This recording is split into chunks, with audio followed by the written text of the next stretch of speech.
morning, guys. So it's been a bit of a slow week as far as recording has gone.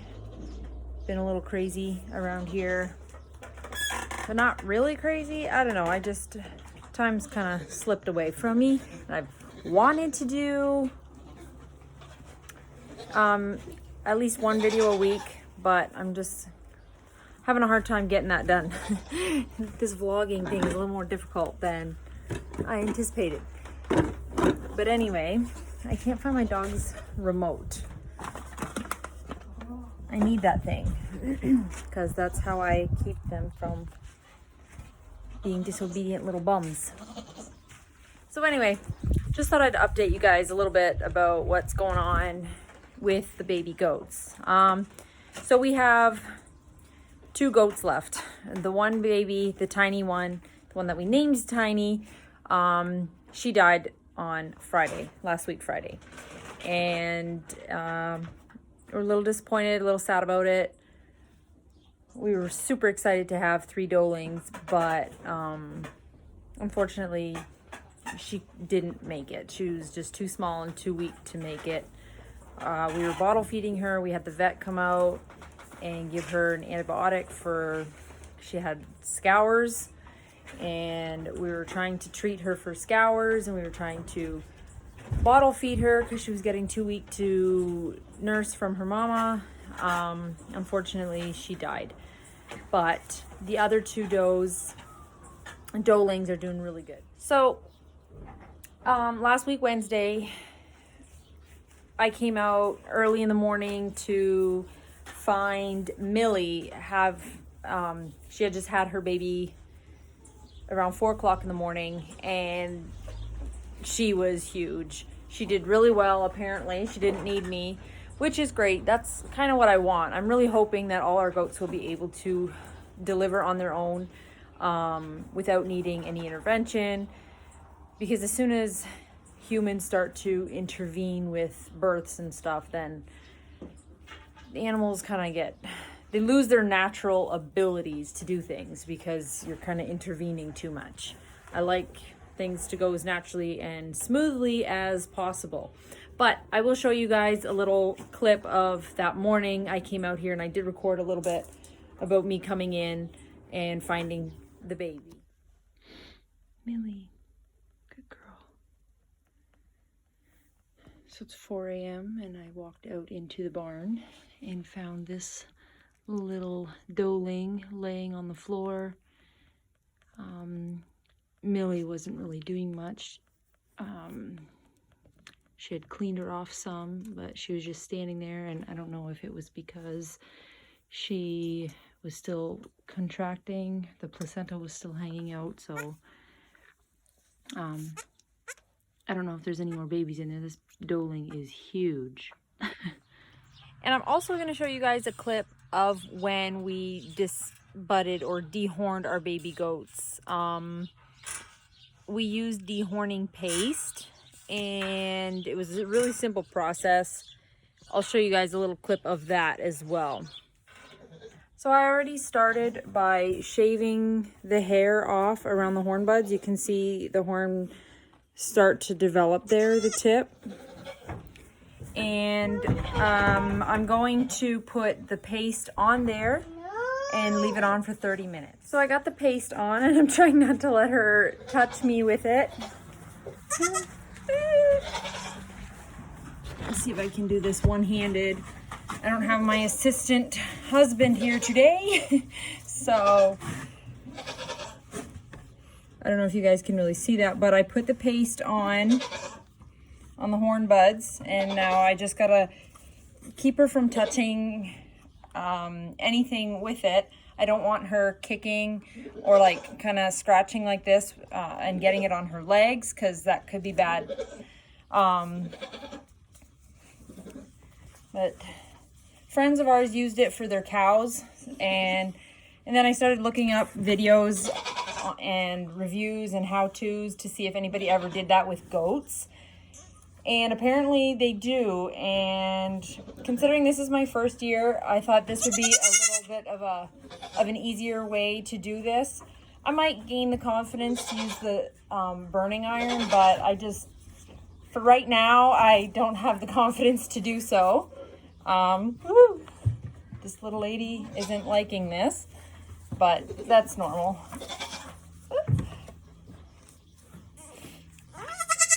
This is the paste that I'm using. I got this from PD Mart, formerly TSC. So yeah, now we wait for 30 minutes to see, and hopefully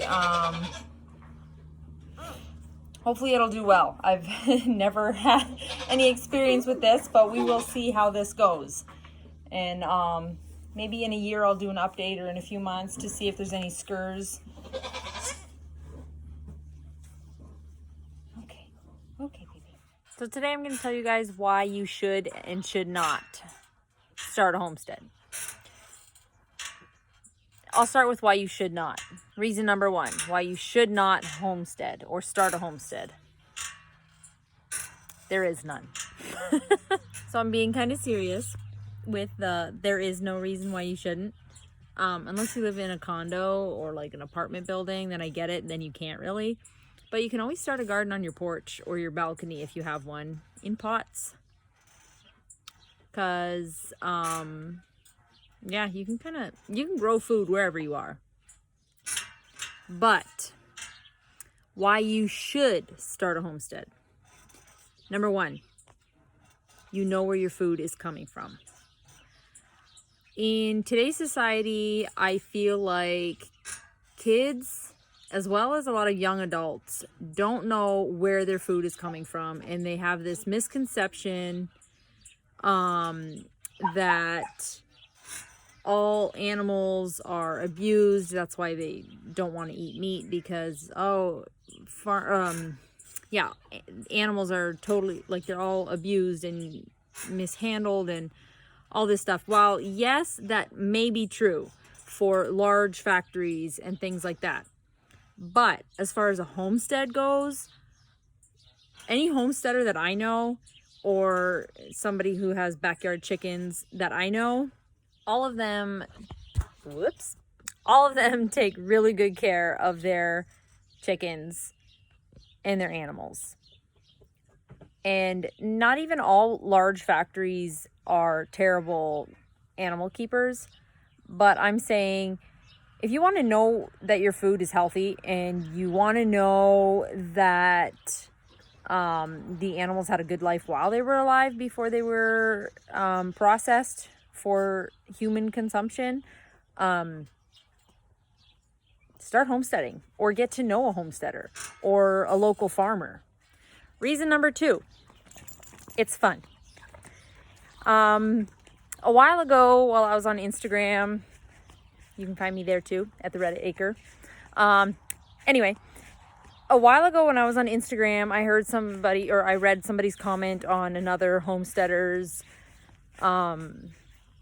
post about vacationing. Like, don't you ever get tired of working? Like, don't you ever want a vacation?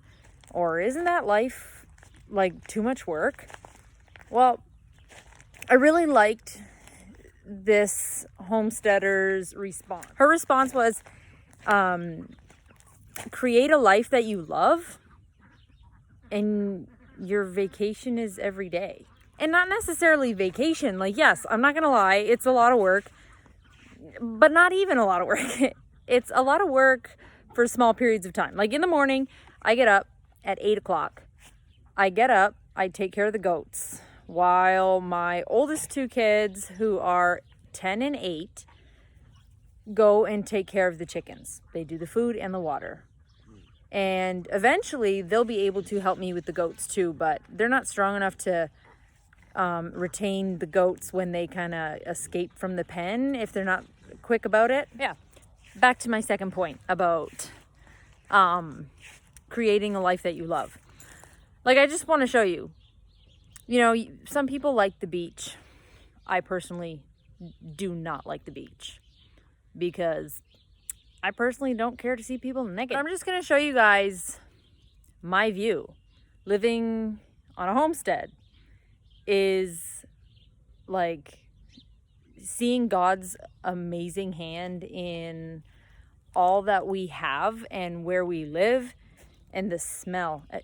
If I could invent a smellophone, I totally would, where you could smell all the smells, good and bad. But this is my view. Like, I come to my garden and this is my view right now. Yes, I totally get it. This is wheat and there's like, they Roundup spray like everything. But yeah, that's my view. Like, isn't that beautiful? And then here's my garden. My elderberries are blooming, and this is where a smellophone would come in handy, because you could smell these amazing blooms. They smell kind of like lilacs, and they look a lot like lilacs too, but they're super pretty. But yeah, my garden.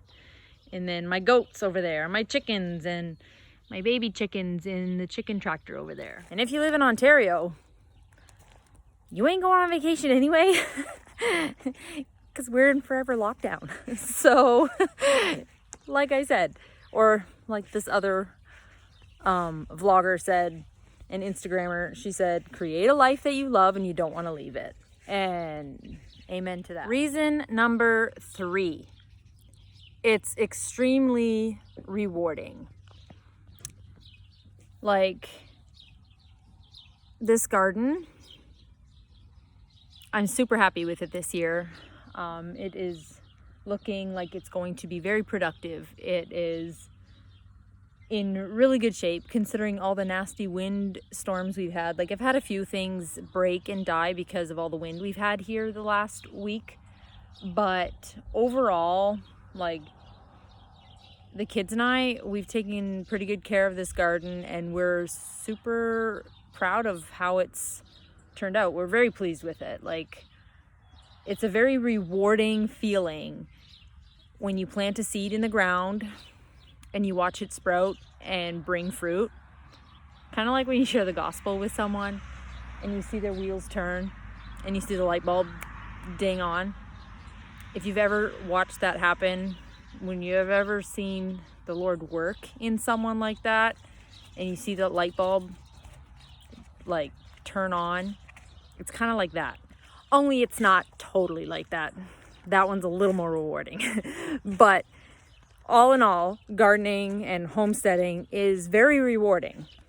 Reason number 4, why you should start a homestead or a garden or a farm or a porch garden or whatever. Anyway, reason number 4. It's a de-stressor, an antidepressant, natural antidepressant. And there's actually scientific evidence to back me up on that. You should Google that. But, you know, I feel like when I'm in my garden and even if we're pulling weeds, just pulling the weeds, it's very rewarding pulling out weeds and seeing your work be done.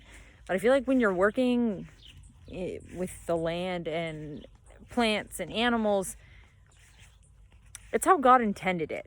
We weren't meant to sit behind a desk and push buttons. And I know it's super important to have tech people and bankers and all that stuff. I'm not downing them at all. Like, they're very important too. Their careers are actually quite important as well.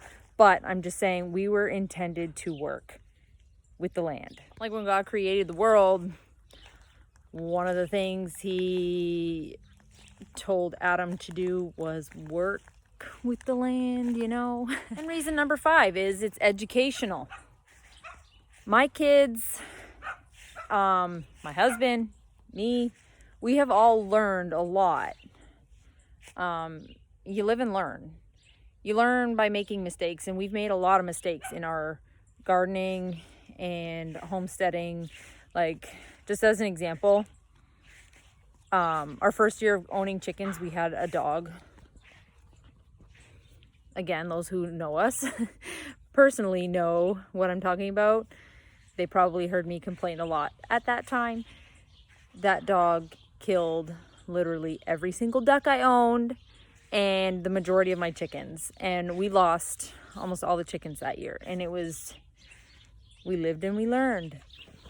And just the other week, what was it? Last week when we lost our baby goat, we lived and we learned. we were all so disappointed. I don't know if everybody was as disappointed as I was, because I was spending a lot of my time in the barn. Like every time I had a minute, when my baby was sleeping, I was out in the barn. I was trying to get that baby back to her good health, because when she was born, I was like, wow, she's quite strong for as teeny as she is. We were very disappointed, but we lived and we learned. And that is part of homesteading, part of farming. And any homeschoolers who watch this are gonna be like, yeah, that's perfect for homeschooling too. My kids, they were all there when the goats had the babies. Well, except for the one goat who decided to have them in the middle of the night and we totally missed it. But when Polly had her babies, all 5 were there. Although the youngest, who is only 5 months old, did not retain any of that, I'm sure. But the point is, they were all there and they were all learning.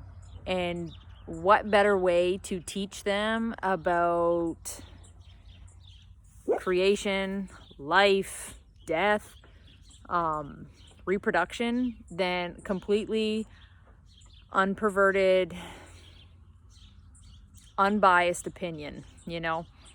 It was all natural the way God made it. And while I understand that not everybody has the means or is in the situation where they can have animals, but you can even get an old cup, fill it with some dirt, and plant a seed. Start somewhere, start small, start little, and eventually your knowledge will grow, your love for gardening and homesteading and farming will all grow. And I feel like that's almost the most important part. And some of you may be watching this and like elbowing at your husband or your wife, even, whatever, whoever's watching. I don't know who's watching. I don't know if anybody's watching, really. Actually, I do know if somebody's watching because I see how many views there are. But anyway, point is, you might, oh, Hazel. The neighbor's dogs are barking, so now my dogs are barking. Anyway, you may be watching this and elbowing your significant other and being like, yeah, see, these are reasons why we should start. Like, and they might be like, nah, I don't want to, I don't feel like it, this isn't the right time. I too was once in that situation. I wanted to start a homestead and I wanted to start a farm. Oh, look at that cute little baby goat. Right there. She's so cute. Oh, look, there's the other one. This little white one is Millie's baby. Her name is Hershey. And the one over there is, it's kind of hard on selfie mode. That's Piper. That is Polly's baby. And Polly is showing you her. Anyway, if you're in that situation where you want to start a homestead, or you want to start a garden, or you want to start a farm, and your spouse is like, no, I don't want to right now. This isn't the time. Pray for that. God knows your heart. God knows the desires of your heart. And if you really want a farm or a homestead and you're patient, God's going to bless you in ways you couldn't even imagine. I could go on for a while about all that fun stuff, but I won't bore you. I just want to try to encourage you guys to start a homestead or a farm or a garden or anything, really. If you've got a balcony, grow a pot of tomatoes or a pepper plant. But really, just start, because there's no reason not to. If you like today's video, hit that like button, subscribe, share with your friends, share with families, and you want to say hi and follow along on our 1 acre homestead journey. Next week we are going to be starting to milk our goats and I'm pretty excited about that. I've been waiting for this for years, literally. Well, since finally getting my husband on board with getting goats, I've been waiting for this. So anyway, keep your eye out for our next video. It'll be about milking our goats. So stay tuned. See you later, guys.